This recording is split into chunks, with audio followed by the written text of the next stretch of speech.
오늘 우리 사랑하는 우리 하나님 아버지께서 신년 첫째 주 예배에 주시는 우리 주님의 귀한 말씀은 베드로 전서 1장 14절에서 19절입니다.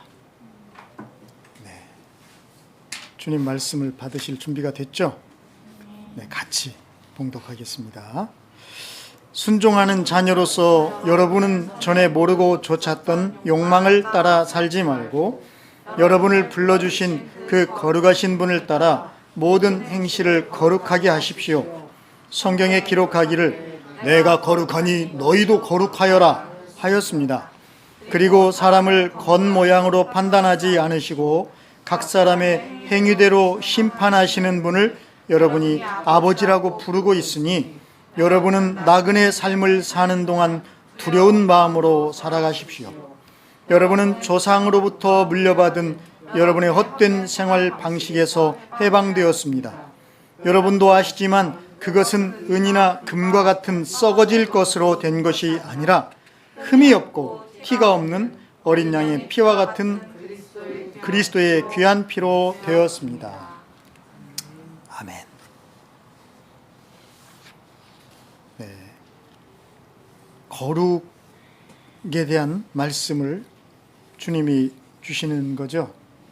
네. 그러다 보니까 신년의 첫째 주 예배인데도 아멘 소리가 그렇게 우렁찬 느낌은 안 듭니다.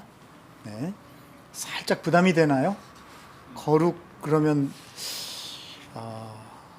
여러분과 나와는 좀 먼 거 아닌가? 거룩 그러면 성 프란치스코 뭐 이런 생각 혹시 하시는가요? 아니면 테레사 수녀 뭐 네. 다 천주교 쪽 인물인 것 같습니다. 우리 기독교에서도 거룩하면 떠오르시는 그런 분들 혹시 안 계신가요? 네. 우리 교회 목사님이요 뭐 이렇게 하셔야 될 텐데 정말 죄송합니다. 그런 목사님이 제가 이제 되어야 되겠죠. 오늘 우리 주님이 우리에게 주시는 이 말씀의 제목을 저희는 너희도 거룩하여라 이렇게 이 말씀 이건 하나님이 하시는 거기 때문에 기분 나빠하면 안 되겠죠. 반말이 아닙니다. 하나님이 주시는 말씀 그대로예요. 너희도 거룩하여라. 같이 한번 해볼까요? 시작. 너희도 거룩하여라. 그렇습니다. 네, 이런 제목으로 오늘 주시는 말씀 우리가 함께 나누려고 합니다. 여러분 신약 성경에는요 고난이라는 그런 단어가 한 20번 조금 넘게 그렇게 등장하는 것으로 알려져 있습니다. 그 중에 절반 이상이 어떤 한 성경에 집중되어 있어요. 혹시 여러분 그 성경이 어떤 성경인지 아시겠죠? 네, 딱 보면 뭐 제가 이렇게 물어보는 이유를 아시겠죠? 네, 그렇습니다. 베드로 전서입니다. 네, 그러면은 이 베드로 전서는 어떤 사람에게 주는 편지일까요? 당연히 고난 당하는 사람에게 그렇게 주시는 편지겠죠? 그러고 보니까 우리가 새해가 됐지만 여전히 전 세계 사람들이 이 코로나의 재앙으로 고통 가운데 신음하고 있죠. 뭔가 떨어지는 것 같은 느낌이 막 들지 않습니까? 네, 여러분이 뭐 그렇게 생각해도 좋을 것 같아요. 어쨌든 이 베드로전서에는 고난이라는 말이 많이 등장을 합니다. 그만큼 고난에 직면한 그 사람들에게 직접적인 그런 위로의 메시지 그리고 힘을 주는 메시지, 그 고난을 이겨낼 수 있는 그런 메시지가 되겠죠. 갑자기 막 베드로 전서를 뒤져보고 싶은 거의 고난 중에 계시는군요. 우린 다 사실 코로나 때문에 좀 힘든 건 사실입니다. 네, 그래서 봤더니 베드로전서 4장 12절에 이런 말씀이 있어요. 사랑하는 여러분. 사랑하는 여러분. 벌써 이 고난 가운데 힘든 사람들이 이런 말 들으면 일단 마음이 좀 녹아지겠죠? 사랑하는 여러분. 그죠? 여러분을 시험하려고 시련의 불길이 여러분 가운데 일어나더라도 무슨 이상한 일이나 생긴 것처럼 놀라지 마십시오. 이렇게 베드로 사도는 얘기하고 있습니다. 네, 하도 시적인 표현이라서 이게 뭔 말인가 이렇게 혹시 생각하시는지 모르겠습니다. 시련의 불길이 여러분 가운데 일어나더라도 무슨 이상한 일처럼 놀라지 마십시오. 이상한 일처럼. 사실 이 고난이라는 것은요,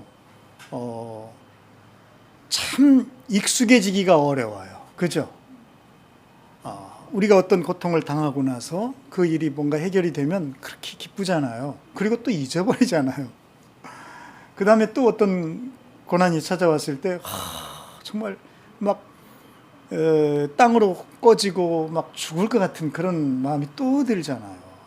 그렇게 살면서 많은 고난도 겪어보고 산전수전 막 다 겪었다고 그러잖아요. 그럼에도 불구하고 여전히 고난이 올 때는 또 작아지고 위축되고 힘들고. 인간이죠. 그래서 우리는 다 인간들이에요. 그거 정상입니다. 네, 이상하게 보지 마세요. 난 안 그러는데. 그러면 한번 이렇게 싹 지나가 보세요. 혹시 이상한 영인지도 몰라요. 인간은 그렇죠. 그죠? 근데 이 코로나 때문에 이 베드로 사도님이 하신 이 말씀이 이제 우리에게 그대로 적용이 된 것 같다는 생각이 듭니다. 이 코로나가 워낙 장기적으로 계속되고 있다 보니까, 그러니까 고난이 계속 길어지는 거잖아요. 길어지다 보니까 이제 고난이 이상한 일이 아닌 것처럼 놀라지가 않을 정도로 계속되고 있는 그런 상황 속에 이제 처해져 버렸다는 것을 이 코로나가 일깨워 주는 것 같아요. 여러분, 근데 사실 코로나를 당하기 전 우리는 고난이 전혀 없는 사람들이었나요? 그러지 않잖아요. 다만 이 코로나의 이 기간이 지속되면서 길어지면서 원래 인간이 이 고난의 인생이었다. 본질적으로 이 고난과 이 고통과 인간은 떨어져 있지 않았다라는 것을 드러내 주는 것 같은 그런 생각이 들었습니다. 그래서 우리는 이제 별로 이 고난을 이상한 일을 당하는 것처럼 그렇게 여기지 않게 되었다. 그렇지 않나요? 네, 안 그럴지도 모르겠는데, 네.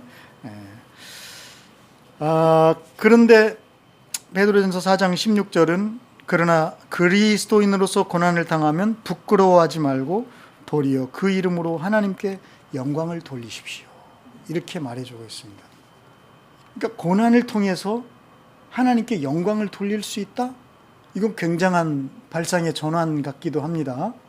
아니, 고난을 당했는데 그걸로 하나님께 영광을 돌려, 우리가 생각하는 하나님께 영광을 돌리는 거는 그런 거잖아요.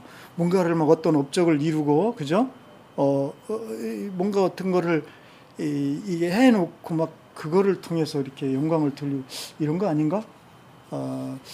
하다못해 무슨 상이라도 받아야, 그죠? 하나님께 영광을 돌립니다. 운전면허라도 좀 따봐야 하나님께 영광을 돌립니다. 이럴 것 같은데 여기 보니까 고난을 통해서 하나님께 영광을 돌린다? 이거 참 놀랍습니다. 그러죠? 네. 도대체 이게 무슨 말일까? 어떻게 고난에서 하나님의 영광을 발견해낼 수가 있을까? 그러면 이제 고난이 사실은 만약에 고난을 통해서 우리가 하나님의 영광을 알게 되고 하나님께 영광을 드릴 수가 있다면 이제 이 고난은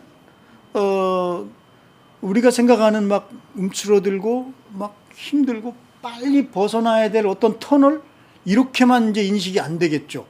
그래서 베드로 사도는 좀 나갑니다. 우리 표현으로 좀 나간 발언. 그만큼 여러분은 그리스도의 고난에 동참하는 것이니 기뻐하십시오. 고난을 기뻐해? 그러니까 이런 이해 없이 야, 너 고난 당했지? 기뻐해라. 이러면 뺨 맞죠. 그렇죠? 그렇게 얘기하면 안 되겠죠. 네. 그러나 이제 고난 가운데 하나님의 영광이 있음을 알게 된다면 이야기는 달라질 수가 있는 거죠. 네. 그런 얘기입니다. 그런데 문제는 이거죠. 우리는 고난 가운데 고난만 있어. 아니, 고난 가운데 죽을 것만 같아. 막 그런 거. 네. 그 왜 그럴까? 자, 뭐가 문제였을까? 더구나 나는 그리스도인인데. 네.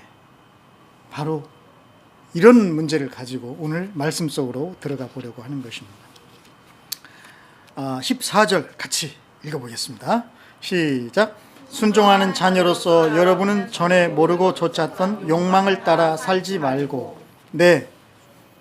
14절 순종하는 자녀로서 이렇게 시작을 하죠. 원어도 이렇게 시작을 합니다. 순종하는 자녀. 그러면 여기서 순종하는 자녀라는 말을 탁 던져주는 거예요. 네. 그 다음 구절이 뭡니까? 여러분은 전에 모르고 좇았던 욕망을 따라 살아라? 살지 말아라. 그러면 이거는 살 수도 있다는 거잖아. 그죠? 이것이 사실 심각한 문제예요. 우리가 그리스도인이 되어도 전에 모르고 좇았던 욕망을 따라 살 수도 있어요. 여기서 이제 문제가 이제 되는 거잖아요. 그러죠? 그런데 우리는 순종하는 자녀로서라고 이제 조건이 붙어 있어요. 우리는 이제 이런 사람이라는 거죠. 네. 근데 저는 이 순종이라는 말이 영 클래식한 느낌이 듭니다. 여러분도 그러시나요? 순종. 요즘 세대가 이런 말 잘 쓸까요? 요즘 사회에서 순종. 종자들 내가 무슨 종이야 막 이런 건가? 그런 뜻은 아니지만 어쨌든 순종한다. 그런데 성경은 순종하는 자녀로서라고 조건을 달아놓았어요. 그러고 나서 너가 순종하는 자녀이기 때문에 그러기 때문에 전에 모르고 좇았던 욕망을 따라 살면 된다 안 된다? 안 된다. 그러니까 모르고 쫓았던 욕망을 따라 살면 안 되는 이유가 순종하는 자녀이기 때문이라는 거. 이것을 지금 이야기하고 있습니다. 근데 모르고 쫓았던 욕망, 이게 뭔 말일까요? 이게 도대체 잘 모르겠죠? 정말 모르고 쫓았던 욕망? 뭘 모른단 말인가? 욕망이라는 것은 알겠어. 이제 영어로는 desire라고도 번역이 되더군요. 욕망이 없는 사람은 없잖아요. 그죠? 그래서 베드로 같은 베드로전서에는 요거를 요렇게 풀어놓습니다. 욕망에 대해서. 베드로전 4장 3절이에요. 제가 한번 읽어볼게요. 여러분은 지난날에 이방 사람들이 하고 싶어하는 일을 하였으니 곧 방탕, 정욕, 술취함, 환난, 연회, 가증스러운 우상 숭배에 빠져 살아왔습니다. 그것은 지나간 때로 충분합니다. 이제 좀 이해가 되죠? 모르고 좇았던 욕망, 요거에 대해서 베드로 전서에는 이렇게 지금 이야기를 들려줍니다. 그래서 그 욕망이라는 것을 이렇게 풀어줬어요. 이방 사람들이 하고 싶어하는 일, 이게 욕망이에요. 모르고 좇았던 욕망. 그러니까 여기서 모른다는 게 뭘 모른다는 걸까요? 뭘 모른다는 걸. 이방 사람들이 하고 싶어하는 일이니까 이방 사람들은 한 분이 안 계신 거잖아요. 그죠? 그들에게는 하나님 아버지가 안 계신 거잖아요. 그죠? 그래서 예수님께서도 너나가 이방인들처럼 기도하면 안 된다 그러셨어요. 걔네들은 하나님을 하늘 아버지로 모시는 사람들이 아니잖아요. 그래서 중언부언 기도한다고 그러죠. 근데 우리는 하늘 아버지가 우리가 기도하기 전에도 뭐가 필요한지를 아버지는 아신다. 그래서 조급하게 막 뭔가를 막 쟁취하려고 이렇게 기도하지 말아라고 하시는 거죠. 이방인들처럼, 부모가 없는 그 이방인처럼. 어떻게 기도하라고 그러셨어요? 그거 있어야 될 거 아시니까 이제 그러니까 기도에 있어서 좀 뭔가 안정을 찾으라고 하시는가 봐요. 하나님의 나라를 구해라 그러셨잖아요. 그죠? 그 말은 하나님의 나라는 이미 우리 가운데 예수님으로 인하여 오셨잖아요. 그리고 하나님의 나라가 이제 주님이 다시 오시면 완성이 되잖아요. 그러니까 이방인처럼 구한다는 것은 살짝 이 하나님의 나라를 이제 세상의 삶에 치여서 잘못 잊어버릴 수가 있는 거예요. 그래서 빨리 하나님의 나라를 이제 다시 찾아내야 되는 거죠. 너는 하나님 나라 소속이야. 너는 하나님 나라야. 하나님 나라 사람이야. 요거. 그러죠? 그래서 모른다는 것은 다른 게 아니에요. 여러분 세상에 아무리 모든 것을 다 안다고 해도 한 분 자기를 낳아주신 부모를 모르면 이 사람은 어떤 사람이에요? 정말 아는 사람입니까? 그런 거를 전문 용어로 무슨 자식 그러는데, 그쵸? 그건 이제 여기서 쓰면 안 될 것 같아서 부모 없는 뭐뭐게 자식 그런 막 그러죠. 그렇게 되는 거예요. 그건 쉽게 말해서 부모를 못 알아본다는 건 욕 얻어먹어 싸다는 거잖아. 그죠? 그거는 인간도 아닌 거지. 이렇잖아요. 그런데 나를 창조해 주신 진정한 하늘 아버지를 내가 모른다면 지가 뭘 알아도 그게 아는 거냐는 거지. 그거예요. 그래서 모르고 쫓는다는 것은 하나님 없이 살아가는 그의 모든 삶을 통째로 이렇게 표현해 주는 겁니다. 자, 그러다 보니까 어떻습니까? 하나님이 내 안에서 비어버려. 안 계셔. 하나님으로 채워져야만 채워지는 나의 마음이, 나라는 인간이, 내가 그릇으로 표현하면 하나님이 안 계시면 나는 비어버리는 거예요. 이러니까 거기다가 막 뭔가를 담아내요. 근데 이 희한한 그릇이네. 아무리 채워도 안 채워져. 이게 욕망이에요. 이게. 이해가 되죠? 그래서 이게 이방인들이 좋아하는 것이 바로 이 얘기입니다. 그러니까 보세요. 아까 이방인들이 좋아하는 거라고 하면서 방탕, 그 다음에 정욕, 술 취함, 활락, 연회, 가증스러운 우상숭배, 뭐 이런 대표적으로 이런 얘기를 하는데 내가 이런 걸 딱 생각해 보면서 이 공통점이 있는 것 같다는 느낌이 들었어요. 어떤 공통점이 여러분 이렇게 떠오릅니까? 뭔가 공통점이 있지 않나요? 방탕, 정욕, 술 취함, 활락, 연회, 가증스러운 우상숭배. 자, 찾아냈나요? 네. 바쁩니까? 여러분? 뭐가 바빠요, 지금? 예배 드리는데. 자, 빨리 찾아내보세요. 뭡니까? 네. 다양한 의견이 나올 수 있습니다. 네. 지금 쪽팔려서 얘기를 안 할 뿐이지 여러분들도 다 뭔가 있죠, 생각은. 예. 네. 근데 이제 어떤 정답이 있다기보다는 이런 것들이 제가 볼 때는 이게 마비시키는 어떤 그런 거? 네. 나쁘게 표현하면 좋은 의미로는 뭐 좀 이렇게 잊어버릴 수 있게 도와주는 거, 이런 기능들이 있는 것 같다는 생각이 듭니다. 그게 이제 이 끊임없이 사실은 채워야만 만족이 되는, 만족도 안 되는 거지. 그러니까 자꾸 채우는 거죠. 요게 인간으로서는 스트레스가 될까요, 안 될까요? 이게 스트레스예요. 어마어마한 스트레스가 되는 거예요. 그래서 왜 그런 속담도 있잖아요. 밑 빠진 독에 물 붓기.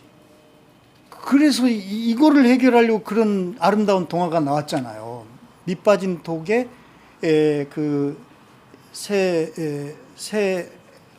색시에게 물을 채우라고 했는데 못된 시어머니인가? 네.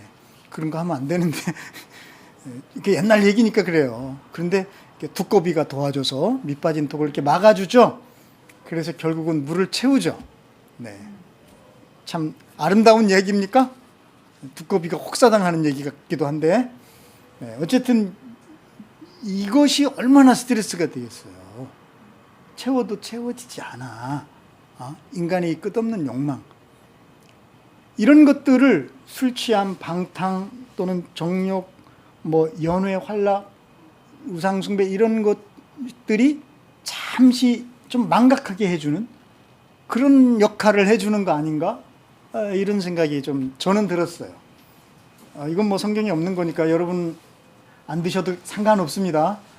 근데 드시는 게 좋을걸? 네. 이게 이제, 그러니까 이런 장치들이 어떻게 보면 인간이 끝없는 그 욕망을 잠시라도 좀 내려놓고 싶은, 쉬고 싶은 그런 것 같기도 해요. 제가 볼 때. 그런 걸로 이런 거를 인간이 만들어내는 것이 아닐까, 이런 생각을 하게 합니다. 그런다고 해서 이게 제거되는 건 아니잖아요. 욕망은. 그렇기 때문에 결국 이런 결론에 이제 조금 더 여러분이 살아보시면, 이제 많이들 살아보신 분도 계시고 그런 생각이 들지 않을 수가 없어요. 인간은 자기를 책임질 수가 없다. 도저히 나는 나를 감당할 수가 없구나. 아직은 깨달음이 별로 안 오는군요. 더 살아보셔야 될 것 같아요. 네. 감당이 안 되는 거예요, 사실은. 그래서 잠시라도 나를 잊고 싶어. 이것이 바로 하나님을 모르고 욕망을 쫓아가는 그 인생의 어떤 모습, 그런 것이라고 보여집니다. 특히 이제 이 마지막, 이건 꼭 제가 하고 싶은 얘기인데, 가증스러운 우상숭배에 빠져 살아왔다, 이렇게 말하고 있어요. 여러분, 우상숭배는 다른 게 아닙니다. 성경에서 말하는 우상숭배는 하나님에 대항하는 어떤 거예요. 그죠? 그러니까 하나님보다 더 소중한, 하나님에 대해서 이렇게 붉어지는 이런 거예요. 이게 우상입니다.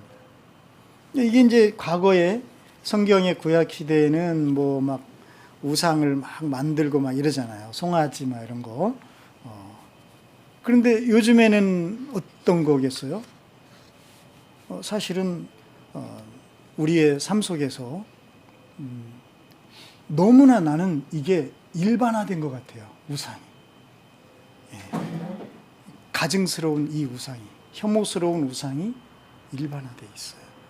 하나님의 자리를 대체하는 것들이 사실은 우리의 삶에 많이 있는 것 같은데, 안 그런가요? 아직 이제 우리는 사실 너무나 많이 거기에 지금 물들어 있어서 잘 모르는 것일 수도 있어요.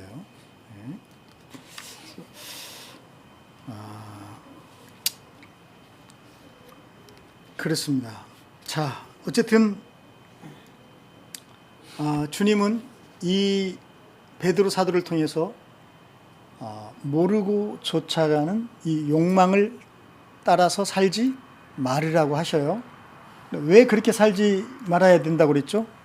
니네가 순종하는 자녀로서, 순종하는 자녀로서. 이것 때문에 그래요. 근데 너무 이게 말이 안 될 것 같은 막 그런 생각이 들죠. 근데 왜 순종하는 자녀라고 주님이 말씀하셨을까를 여러분 생각해 보시면, 처음 사람 아담이 불순종하셨잖아요. 그죠? 그래서 저는 의도적으로 주님께서 우리에게 이 별명을 주시는 것 같다는 생각이 들었습니다. 순종하는 자녀로서. 그래서 순종하는 자녀로서라는 이 인간의, 우리의 별명에는 그런 하나님의 아픔이 깃들어 있어요. 불순종했던 그 인류. 그로 인해서 뭐가 들어왔죠? 죽음이 왔습니다. 그죠? 그 다음에 저주가 왔어요. 그러니까 불순종으로 인해서 인간의 죽음과 저주가 왔습니다. 그럼 그 전에는 인간은 생명이었어요. 그죠? 왜 생명일까요? 생명이신 하나님을 모시고 살았잖아요. 그리고 축복이었어요. 복이었어요. 하나님 복의 근원이시니까요. 그런데 죽음, 저주는 다른 게 아니에요. 그래서요, 목숨이 끊어지는 것만 우리는 죽음이라고 생각합니다. 그것이 죽음이 아니에요. 정말 죽음은, 진정한 죽음은 하나님으로부터 멀어지는 게 죽음이에요. 하나님이 내 삶에 드러나지 않는 게 사실은 죽어버린 삶이에요. 이거는 엄청난 무서운 일인데 이걸 죽음이라고 생각을 못하고 살 뿐이에요. 그래서 그게 죽음이고 그게 저주입니다. 여러분 새해 복 많이 받으라고 우리들이 인사를 하기도 하고 받기도 합니다. 복이 뭡니까? 저주가 뭡니까? 하나님이 떠나가는 게 저주예요. 하나님이 나에게 내 안에 계심을 내가 드러내고 인정해 드리는 것이, 그것이 복입니다. 왜냐하면 하나님이 복이시잖아요. 하나님이 복의 근원이에요. 하나님을 제껴놓고 복을 얘기할 수가 없는 걸 하나님이 제껴주면 그게 저주인데, 그리고 그게 죽음인데. 네. 그래서 이 순종하는 자녀라는 이 별명에는 정말 뼈아픈 그런 그게 있어요. 이게 하나님으로서는 우리를 이렇게 불러주실 때, 여러분 이거를, 이 하나님의 마음을 좀 우리가 헤아렸으면 좋겠다는 그런 생각이 들어요. 그래서 순종이 너무 클래식한 용어 아닌가 이렇게 생각하지 마시고, 네, 이것은 하나님의 그 아픈 마음이 우리를 향하고 계시다는 거, 우리를 정말 사랑스럽고 제발 그러지 말아라, 그런 그 부모의 눈으로 바라보시는 그 눈길이 이 말씀에 스며 있기 때문에 순종하는 자녀로서 너희가 전에 그렇게 모르고 좇았던 그 욕망을 따라 살지 말아야 된다, 이렇게 말씀하시는 것입니다. 이제 순종하는 자녀의 의미 알았죠? 그 다음 절 한번 보겠습니다. 15절입니다. 한번 가볼까요? 시작. 여러분을 불러주신 그 거룩하신 분을 따라 모든 행실을 거룩하게 하십시오. 네, 여기서 사실 덜컥하고 이렇게 숨이 막힐 듯이, 네, 그럴지도 모르겠습니다. 근데 조금만 기다려 주세요. 네, 너무 지금 숨 넘어가시지 마시고, 여러분을 불러주신 그 거룩하신 분을 따라 모든 행실을 거룩하게 하십시오. 사실 이 말씀을 맥락 없이 이렇게 들으면 굉장히 막 이 기독교라는 종교 자체의 어떤 거리감을 느낄지도 모르겠어요. 어떻게 어떤 일부 특정한 시간에만 거룩하게 되는 게 아니라, 예를 들면 예배 드릴 때는 우리가 당연히 거룩해야지 뭐, 그죠? 그런데 오늘 보니까 어떻게 하라고 그랬죠? 모든 행실을 거룩하게 하는 거예요. 모든 행실. 그러면 여러분, 모든 행실이니까 여러분의 그 일상의 삶이 여기에 포함되나요? 되나요, 정말? 대답 잘 하셔야 됩니다, 이건. 하나님 앞에서. 네. 그러면 이 얘기를 좀 더 쉽게 얘기하면 그거죠. 너 거룩한 일상생활을 해라, 이런 거잖아요. 거룩한 일상생활? 가만있어, 그럼 내가 수도원에 들어가야 되나? 어떻게 해야 되나? 그런 건가요? 이건 뭐예요? 그럼 어떻게 해야 됩니까? 거룩하게 하십시오. 분명히 주님은 모든 행실을 거룩하게 하십시오. 에이, 베드로가 한번 그냥 던져보는 얘기였지, 니네가 이렇게 됐으면 좋겠다. 정말 그런가요? 16절 같이 한번 읽어보겠습니다. 시작. 성경에 기록하기를 내가 거룩하니 너희도 거룩하여라 하였습니다. 아예 쐐기를 박는 거죠. 그러니까 너네 일상생활을 거룩하게 살아야 돼. 거기에 대해서 이거 정말이야? 확실해? 이렇게 해야 돼? 라고 쐐기를 박는데 어떤 말로 쐐기를 박아요? 하나님이 직접 들려주신 음성으로. 그러니까 이거는 뭐 아무도 어떻게 할 수가 없어. 이거는 변명의 여지도 없어. 어떻게 해볼 수가 없는 거야. 하나님의 말씀으로 꽝 도장을 지금 하나님의 인감을 찍는 거예요. 이건 구약의 레위기에 있는 말씀이거든요. 하나님 직접 그렇게 말씀하시거든요. 출애굽한 그 이스라엘 백성들을 주님이 출애굽을 시키시고 나서 말씀하신 거예요.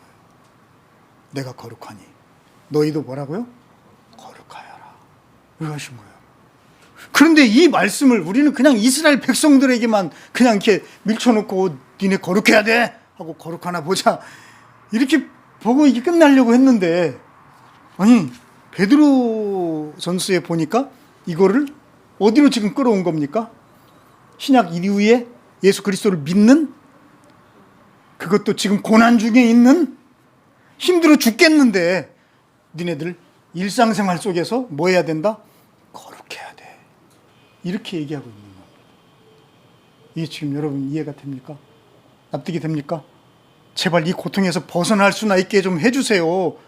아니 여기서 어떻게 거룩해요? 거룩하고 어떻게 살아요? 나도 좀 여유 있게, 그렇게 여유가 생기면 좀 거룩하게 또 살고 그렇게 해요. 막 이런 변명이 나올 것도 같은데 어때요, 여러분? 근데 이 말씀은 어떻게 할 수가 없어요. 하나님이 직접 그렇게 지금 얘기해 주신다고 하시잖아요. 그러니까 내가 거룩한 것처럼 너희도 거룩하라는 말은 우리의 모든 행실에서 우리가 거룩해야 된다. 이 얘기라는 거지. 일상생활을 우리는 거룩하게 살아야 된다는 거지. 이거 저는 좀 충격이 되던데 여러분 별로 충격을 안 받네요. 다 이해가 됐나요? 그럼 여기서 이제 마치려고 하는데 다 이해가 됐으면 이제 여러분 거룩하게 사십시오. 그리고 너무 충격을 받아갖고 아무 말을 못하는 겁니까? 그렇습니다, 여러분. 사실은 아까도 베드로전서는 고난이라는 말이 많이 나오고 실제로 고난 중에 있는 그 성도들에게 쓴 편지라고 했죠. 여기서 당하는 이 고난은 코로나 같은 이런 재앙이 아니라 사실은 기독교인이기 때문에 당할 수밖에 없는 그런 박해들입니다. 물론 이 전 세계인이 당하는 이 재앙 가운데서도 우리는 기독교인으로서 이 재앙을 대처를 한다면 이제 그리스도로 인해서 당하는 고난이 될 수도 있겠죠. 그죠? 이거를 세상 사람들하고 똑같이 이거를 응대를 하면 근데 그렇게 되지는 않겠지만 그러겠죠? 자, 어쨌든 이 고난 가운데 있는 바로 그 하나님의 자녀들에게 우리 주님이 주시는 그 아주 엄청난 그 메시지가 뭐냐? 바로 거룩하라는 거예요. 저는 사실은 충격을 받았어요. 왜 충격받았냐면 내가 알고 있는 거룩이 하나님이 말씀하신 거룩이 아니었나 보다 라는 생각 때문에 그랬어요. 내가 잘못 알고 있었나? 난 목사인데. 그럼 뭐지? 그래서 이제 거룩에 대해서 다시 한번 주님이 주신 말씀을 묵상하지 않을 수가 없게 되었습니다. 여러분, 우리는 하나님 앞에 앉아야 됩니다. 정말. 내 생각대로 믿어서는 안 돼요. 정말 그래요. 오래전에 내가 받았던 은혜로 살면 안 돼요. 지금 여기 살아계신 그 하나님 앞에 무릎을 꿇어야 됩니다. 나는 예전에 내가 깨달았던 그 거룩이 틀리다고 생각은 안 합니다. 그러나 온 우주를 지으신 이 무한하시고 광대하신 전지하신 우리 하나님을 어떻게 내가 깨달은 그 작은 깨달음 속에 다 집어넣느냐는 거죠. 그건 아니잖아요. 어떻게 이 거룩의 의미가 그 내가 알고 있는 겨우 그 정도겠냐는 거예요. 아니죠.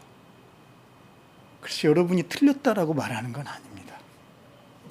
지금 오늘 이 고난에 온 세계가 당하고 있는 이 고통의 현실 속에서, 그리고 본질적으로 고통의 인생을 살아가는 인간들에게 하나님이 정말로 주고자 하는 바로 그 메시지, 그 거룩의 의미가 뭐냐, 이것 앞에 오늘 우리가 무릎을 꿇어야 된다는 거예요.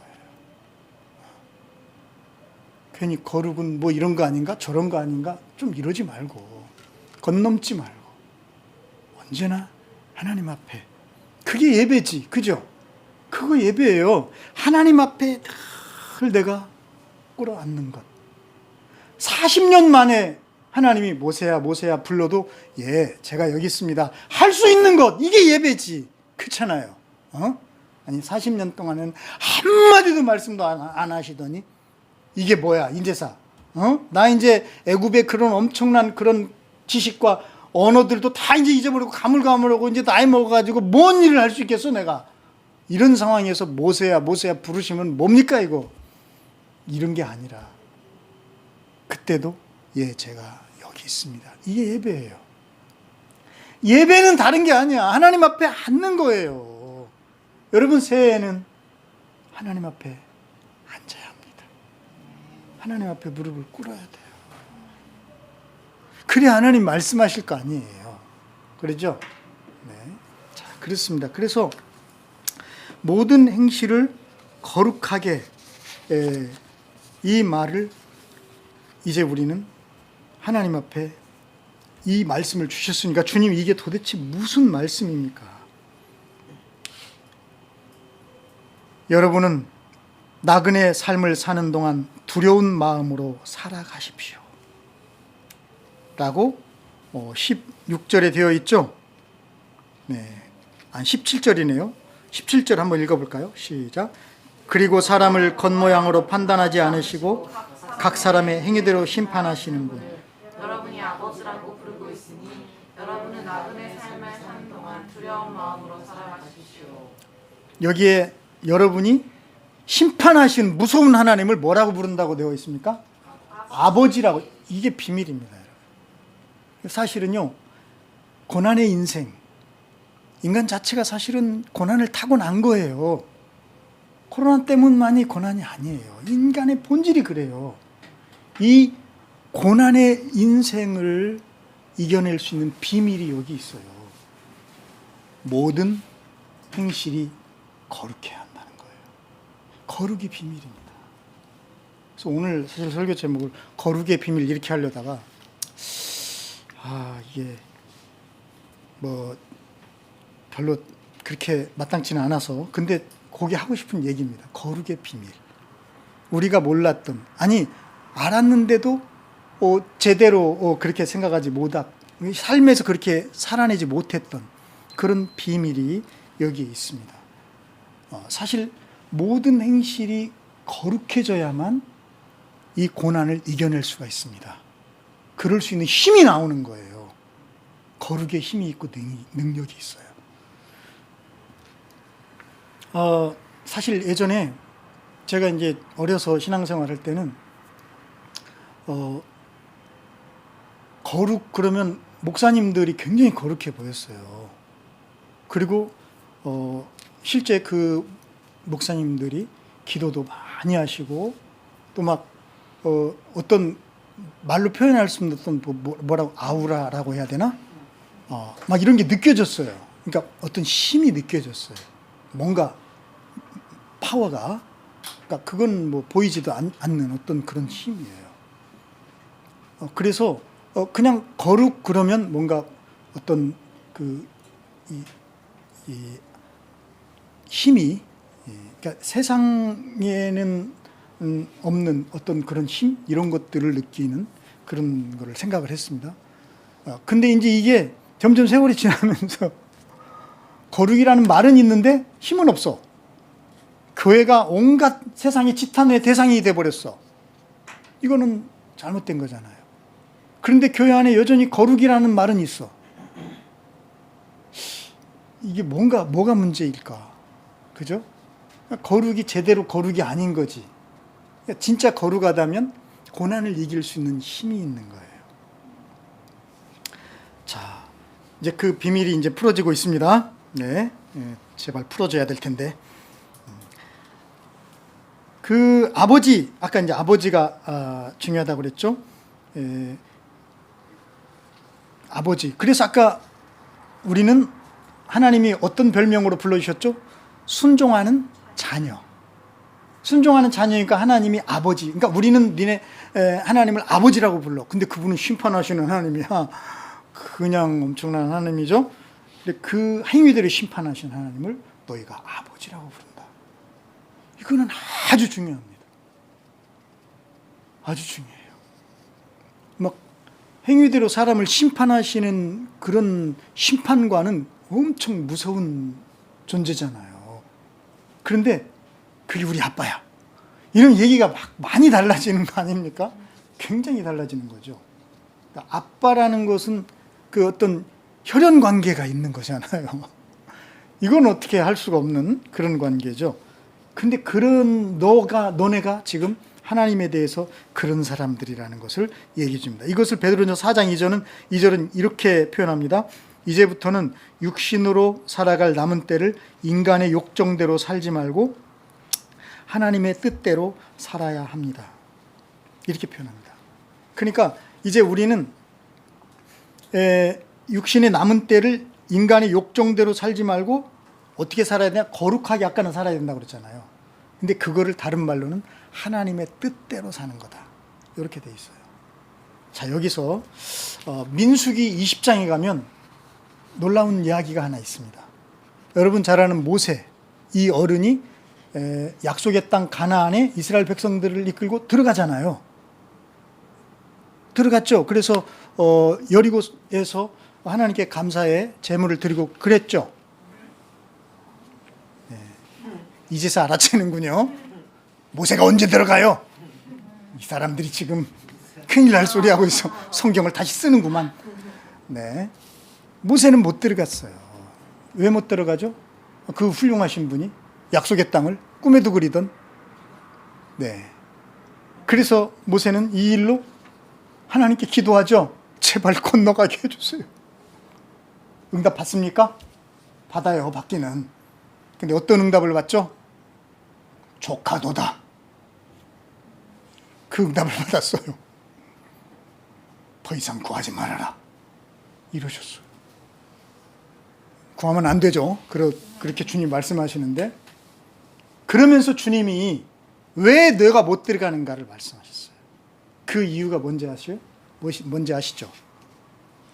네가 백성들 앞에서 나의 거룩함을 드러내지 않았기 때문이다. 이러셨어요. 이때 바로 그 하나님의 거룩함이 나옵니다. 하나님의 거룩함을 드러내지 못했다는 그 이유 때문에 모세는 그토록 꿈에도 그리던 사실 모세는 자기 개인이 거기 가고 싶어서라기보다는 40년 동안 이 이스라엘 백성들을 데리고 다녀봤잖아요. 이것들을 그냥 거기 자기 없이 보내면 막 불보듯이 뻔해. 얼마나 하나님 앞에서 이 난장판이 될지 막 뻔하잖아요.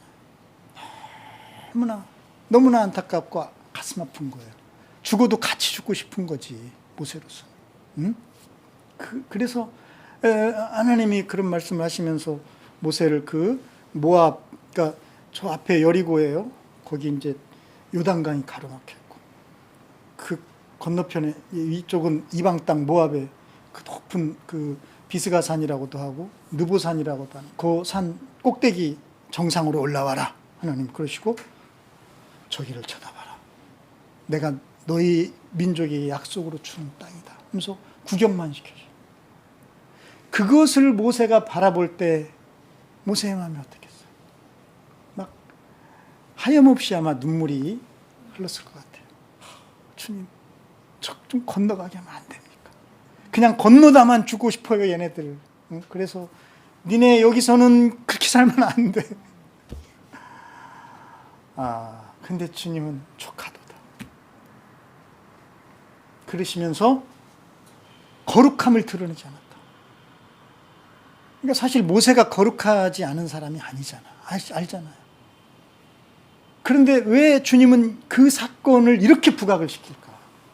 뭐를 드러내시려고 하는 거예요? 하나님의 거룩함을 드러내는 삶이 얼마나 중요하냐는 거지. 그거지. 거기서도 거룩함을 드러내지 않은 게 뭔지 아세요, 여러분? 모세 잘못이 아니야. 사실 따지고 보면 민수기 20장 여러분 1절에서 13절인 거 잘 읽어보세요. 그때 이 인간들이 저 광야에서, 아니 당연히 광야에 무슨 뭐 마실 물이 있겠어, 먹을 게 있게 뭐가 없잖아. 그러면 좋게 얘기하면 되잖아. 모세 어른, 아니 우리가 먹을 게 없네요, 물이 없네, 어떻게 하죠? 걱정하지 마, 하나님이 다 해주고. 이렇게 뭐 될 거 아니야. 승질부터 하네, 승질부터. 하여간 이것들은 그걸 못 견디고 가지고 막 거의 반역을 한 거예요. 그러니까 일단 모세가 상했어. 한두 번이 아니야 저것들. 그냥 막 승질 같으면, 옛날 승질 같으면, 모세가 참 40년 동안 많이 승질이 죽었죠. 그냥 승질 같으면, 옛날 같으면 그렇잖아요. 막 동족을 막 핍박하고 그런 것들, 뭐야 이거, 그냥 갔잖아 걔, 그냥 그날로. 이거 모세 이런 분이에요. 이런 분인데 얘네들 도저히 막 감당이 안 돼. 그러나 어때? 감당을 해내요. 하지만 속으로는 엄청 상처를 받는 거지. 열받지? 일단 하나님 앞에 갔더니 하나님이 그러시잖아요. 야, 백성들한테 가서 명령해라. 바위를 향해 백성들이 보는 앞에서 명령해라. 바위가 물을 내라고 명령해라. 알았지? 이러셨어요.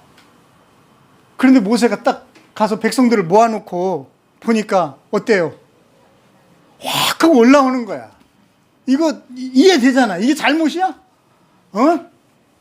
아니 그래 잘못이라고 말하는 사람들 성인 났어. 정말 거룩하네. 이렇게 되는 거야. 그래가지고 모세가 모아놓고 이제 거기까지는 좋았는데 지팡이를 들었어.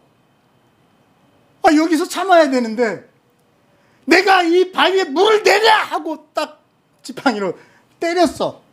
2번. 한 번도 아니고. 이게 다예요, 이게. 모세 잘못했나요? 뭐가 잘못이야, 모세가? 네. 근데 하나님은 그 사건에 대해서 모세가 잘못했다고 하셨어요. 네가 잘못했다. 아니 백성들이 잘못한 거잖아. 네가 잘못한 거야. 뭘 잘못했는데요? 너는 내 말을 믿지 않고 나의 거룩함을 백성들 앞에서 드러내지 않았다. 이렇게 말씀하셨어요. 모세가 하나님 말씀 안 믿었나요? 뭐가 불신한 것일까요? 한번 여러분이 생각해 보시기 바랍니다.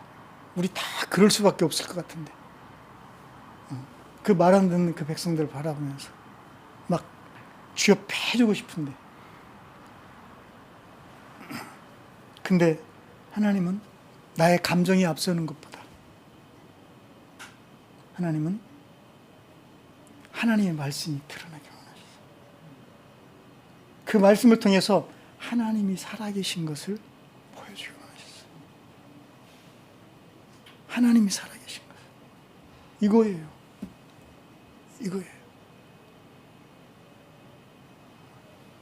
나는 실제 살아있다.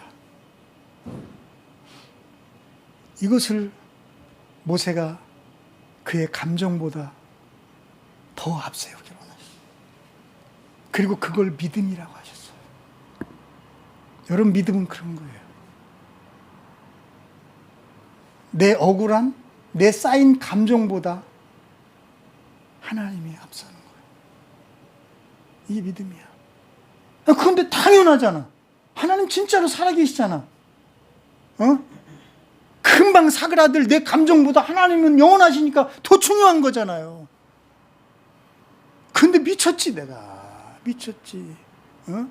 하나님이 안 보이니까. 그렇게 막 휙 돌아버리면 하나님이 안 보이잖아. 순간순간. 그게 거룩이 아닌 거예요. 여러분, 거룩은 그래서요. 거룩은 믿는 거야. 하나님이 나보다 앞세우셔. 앞에 서시는 거예요. 이게 거룩이야. 이 거룩이 막 무슨 어떤 장소가 신령하고 거룩하고 막 그런 거는 다 부차적인 거야. 거룩은 거룩하신 그분이 내 삶에서 드러나는 거야. 이게 거룩이야. 이게 핵심이었던 거예요. 그러니까 파워가 있을 수밖에 없지. 그렇잖아. 전능하신 하나님이 내 삶에서 드러나는데 내가 힘이 없을 수가 없는 거지. 그렇죠? 내 감정보다도 하나님이 더 앞서 나오시는데, 응? 치고 나오셔. 나의 억울함보다도 하나님이 더 치고 나오셔. 어? 내가 원수를 갚아야 되는데 원수를 갚아주시는 분께 맡겨드려. 이게 거룩이야. 예수님이 그렇게 하셨다는 거예요. 예수님이. 응? 예수님이. 너희가 일상의 삶에서 이제 그렇게 해라는 거예요. 그렇게. 이해가 됩니까? 끄덕끄덕 했어요. 분명히 여러분 이해한다고 그랬어요. 근데 막상 돌아가면 안 될걸? 나도 안 되던데. 응? 이런 걸 어떻게 이해한다고 말할 수가 있지? 자, 그럼 좀 더 가봅시다. 우리 분명히 이제는 알겠어. 그죠? 이제 거룩이 그런 거였네. 거룩이 뭔가 손에 잡히는 것 같아, 이제. 그죠? 이거는 그냥 막 종교적인 그런 언어가 아니구나. 어? 잡히는 것 같아. 아, 좋아. 아, 그랬구나. 정말 나의 막 이 승질보다 하나님이 앞에 나오셔야 되는 거구나. 야, 이제 그리고 하나님을 정말 그 순간 믿어드려야 되는구나. 아, 이게 거룩이었구나. 이제 이거 알겠죠? 아, 이제 그렇게 하면 되겠구나. 근데 됩니까? 사실 이걸 내가 거룩으로 풀었을 따름이지 우리 그렇게 살다가 얼마나 수없이 넘어집니까? 그죠? 응? 얼마나 우리들의 그 신앙의 삶이 어지럽고 힘듭니까? 솔직히 안 되잖아. 어? 믿음대로 살아보려고 나도 했지, 그쵸? 이 방법 저 방법 다 써봤어. 안 되잖아. 그걸 지금 내가 거룩이라는 표현으로 이렇게 지금 말씀을 드릴 뿐이지. 다 실패의 경험들을 우리가 갖고 있잖아요. 그래서 믿긴 믿지만 어디 교회 성도가 그랬죠? 이름은 있는데 이제 힘이 없어. 능력이 없어. 그냥. 이런 상황. 남의 얘기가 아니잖아요. 내가 그리스도인이라는 이름은 있는데 힘이 없어. 파워가 없어. 전도를 하고 싶은데 해서 막 내 자신이 의구심이 드는 거야. 아니, 나도 이렇게 힘아디가 없는데 어떻게 하자는 거야? 그러지 않나요? 이해는 되잖아, 다 지금. 근데 이게 왜 그러는 거야? 왜? 그래서 다음으로 넘어가 봅시다. 18절 한번 읽어봅시다. 시작. 여러분은 조상으로부터 물려받은 여러분의 헛된 생활 방식에서 합리화되었으나 여러분도 아시지만 그것은 우리나 금과 같이 썩어질 것으로 된 것이 아니라 그렇죠. 19절. 흠이 없고 티가 없는 어린 양의 피와 같은 그리스도의 귀한 피로 되었습니다. 네. 여기 아주 중요한 그 단어가 있습니다. 해방이라는 단어예요. 사실 새 번역성이 해방이라고 번역을 했지만 공동 번역도 해방이라고 번역한 것 같은데 원래 이 의미는 구속. 우리 할아버지들은 구속이라고 번역했어요. 구속. 근데 구속 그러니까 막 내가 이렇게 갇히고 이렇게 되는 그런 느낌이 괜히 들려고 하잖아요. 그래서 개역개정은 속량이라고. 속량. 개역개정인가? 전 속량이라고 번역해요. 속량이라는 것은 무슨 의미냐면 두 가지 의미가 있어요. 하나는 돈을 주고 산다. 이거는 그 당시 노예제도가 있을 때 있었던 말입니다. 노예제도가 있잖아요. 당시는 돈을 주고 사는 거예요. 이게 속량이에요. 또 하나는 모든 그 억압에서 압제에서 풀려난다. 이게 이제 속량의 의미입니다. 그 단어를 지금 여기다 쓴 거예요. 이게 엄청 중요합니다. 근데 뭐에서 우리가 해방됐다는 거죠? 조상으로부터 물려받은 계속해서 끊임없이 반복되어 왔던 헛된 생활 방식. 자, 이게 이제 아까 나왔던 거죠. 뭐였습니까? 모르고 좇았던 욕망. 그리고 하나님을 모르는 이방인들이 좋아하는 것들. 다 이제 같이 연결이 되는 거예요. 자, 근데 여기서는 뭐라고 표현하면 헛되다는 건 비었다. 아까 내가 공허. 하나님이 빠져나간 마음은 공허예요. 너무나 큰 구멍이 생겨. 이게 자연적으로는 블랙홀로 생각을 하면 돼요. 공허, 헛된 거예요. 그 공허가 가져온 생활 방식이에요. 거기에서 나온 생활 방식. 그러니까 우리 지금 이 사회는 각자의 생활 방식을 존중해줘야 된다라고 우리 그런 개념이 꽉 들어차 있습니다. 맞습니다. 한 사람 한 사람의 인격은 존중받아야 마땅합니다. 그런데 바로 이 부분을 보십시오. 헛된 생활 방식에서 우리는 어떻게 됩니까? 해방돼야 돼요. 근데 이미 해방이 여기는 보니까 되었다. 과거죠. 언제 이런 일이 일어났는데요? 보니까 밑에 어린 양의 피와 같은 그리스도의 피. 항상 이 그리스도의 피가 나오면 뭘 의미하죠? 예수님이 십자가로 자기를 들이신 사건. 예수님의 죽음이에요. 피. 근데 왜 피라고 합니까? 그것은 구약적인 제사와 연결을 시키는 겁니다. 그러니까 옛날 그 제사는 이 죽이잖아요. 짐승을 죽여서 그 사람이 뭐를 없애버려요? 죄를 없애버리는 거잖아요. 그래서 그리스도의 피가 나오면 이제 우리가 이 해방이 되는 거예요. 뭐로부터? 죄로부터. 자유가 돼버리는 거예요. 근데 하나가 더 있다고 그랬죠. 의미가 그냥 해방만이 아니라 자유가 되는 게만이 아니라 뭐라고 그랬죠? 아까 돈을 주고 이거는 산다는 의미가 들어있어요. 그러면 예수님의 피로 우리를 누가 사신 거예요? 하나님이 산 거야. 요거예요.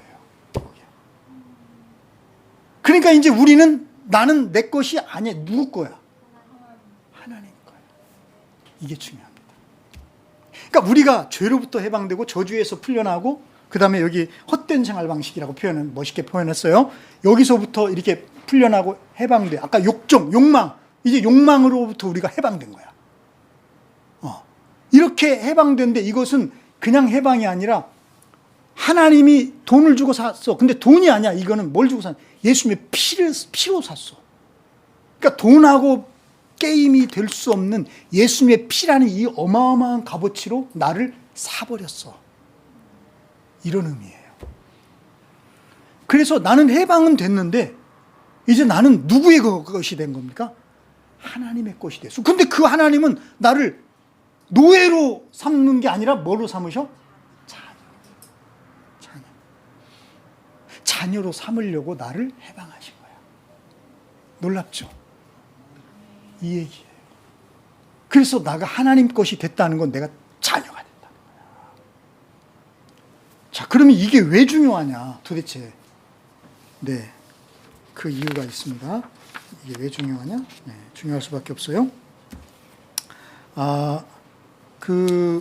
요 사건을 이 19절은 그랬고, 네, 히브리서 10장 12절, 예, 쌍십인데, 이 뜻을 따라 예수 그리스도께서 자기 몸을 단번에 들이심으로써 우리는 어떻게 됐어요?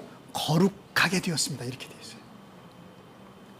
그러니까 하나님이 우리를 예수님의 피값 주고 사셨으므로 우리는 자녀가 되었는데, 해방이 됐는데, 죄로부터 해방이 되고 다 되었는데, 그 상태를 주님 뭐라고 하냐면 거룩하게 되었다라고 하시는 거예요. 이게 거룩하게 된 거예요. 그래서 이 거룩에는 무슨 의미가 들어있냐면 하나님 소속이 됐다라는 거예요. 하나님 것이 됐다. 왜냐하면 거룩은 하나님의 속성이잖아요. 하나님에게만 붙여지는 그런 속성이잖아. 거룩. 근데 이제 우리가 거룩하게 됐어. 그것은 우리 자신이 잘나거나 우리가 뭐 엄청나게 깨끗해진 사람이라서 그런 게 아니잖아. 우리가 하나님 것이 됐기 때문에 거룩한 거야. 이것이 굉장히 중요합니다. 내가 하나님 것이에요. 그래서 여러분, 우리가 거룩하게 산다는 것은 내가 하나님의 소유로서 사는 거야. 하나님 소속으로 산다는 말이야. 하나님의 자녀됨을 인정하는 삶을 산다는 거야. 이게 거룩하게 사는 거의 핵심이에요. 그러니까 쉽게 말해서 이제 우리의 모든 일상에서 내가 거룩하게 산다? 그것은 내가 모든 일상에서 아버지의 아들로, 아버지의 딸로 사는 거야. 순종하는 자녀로서 이제 사는 거야. 이게 거룩하게 사는 거야. 그 삶을 교회에서만이 아니라 너의 모든 삶에서 네가 이제 그렇게 살아가야 된다. 왜? 너는 내가 샀어. 예수님의 피값 주고 너는 내 소속이고 내가 새롭게 태어나게 한 성령으로 거룩하게 지은 새로운 사람이야. 이게 거룩의 의미였던 거예요. 그러니까 여러분, 내가 하나님의 자녀의 권세를 얻었다고 요한복음 1장 12절에 맨날 우리가 외우면서도 도대체 그게 권세를 발휘하면서 어떻게 사는 거야? 맨날 찌그러져서 살고 있는데, 그것을 고난 중에 있는 성도들에게 베드로 사도가 편지를 쓰면서 니네 고난 가운데 찌그러져 있으면 안 돼. 힘없이 그렇게 있는 게 아니야. 오히려 그 가운데서 너희들은 예수님의 영광, 하나님의 영광을 맛보며 살 수 있는데 그 비밀이 뭐냐? 바로 거룩을 회복해야 된다. 거룩을. 하나님의 자녀로서 네가 모든 삶을 살아내야 된다. 너는 고난 가운데서 하나님의 자녀로 사는 거야. 하나님의 자녀임을 드러내라. 그게 하나님의 거룩을 드러내는 것이다. 그것이 바로 믿음이다. 그것이 바로 너에게 파워다. 왜? 하나님이 파워잖아. 하나님이 힘이잖아요. 이것이 바로 우리가 거룩하게 살 수밖에 없는 그런 이유입니다. 그래서 주님이 이렇게 말씀하실 수가 있는 거. 이제는 내가 거룩하니 너희도 거룩하여라. 당연하잖아요. 이거는 당연하잖아요. 이제 우리는 하나님과 한 몸이 된 하나님의, 이제 예수님이 우리의 머리가 되고 우리는 그분의 몸이 돼버린 그런 상황이, 그런 사람들이잖아요. 그러니까 이제 우리는 거룩할 수가 있게 된 거야. 머리를 드러내는 삶을 사는 것이 거룩이야. 더 뭐 어떻게 설명해야 됩니까? 여러분, 한번 기도해 봅시다. 이제 정말 제가 더 잘 설명을 해드리면 좋겠는데 이제 성령님께 맡겨드려야 될 것 같아요. 여러분, 각자 개인에게 이제 거룩에 대한 내가 쓸데없이 어떻게 들었던 어떤 그런 것들을 다 내려놓고, 정말 오늘 이 베드로 전서에서 주님이 오늘 이 말씀을 통해서 우리에게, 내 각자에게 주시고자 하는 그 거룩의 의미, 그 의미가 제대로 깨달아지게 해주시고, 그리고 정말 이제 주님의 말씀처럼 내 일상의 삶에서 모든 행실이 거룩하게 되는 그런 놀라운 역사가 내 삶 속에서 일어나게 해달라고 그렇게 기도를 드렸으면 좋겠습니다. 제가 기도하겠습니다. 살아계신 하나님 아버지, 오늘 우리에게 거룩이라는 이 놀라운 말씀을 던져주시고 이 말씀을 풀어주시는 것을 감사합니다. 이제 우리의 삶 속에서 실제로 이 말씀이 깨달아지고 이해되어질 수 있도록 성령님, 우리의 손을 꽉 잡아 주시옵소서. 예수 그리스도의 이름으로 기도합니다. 아멘.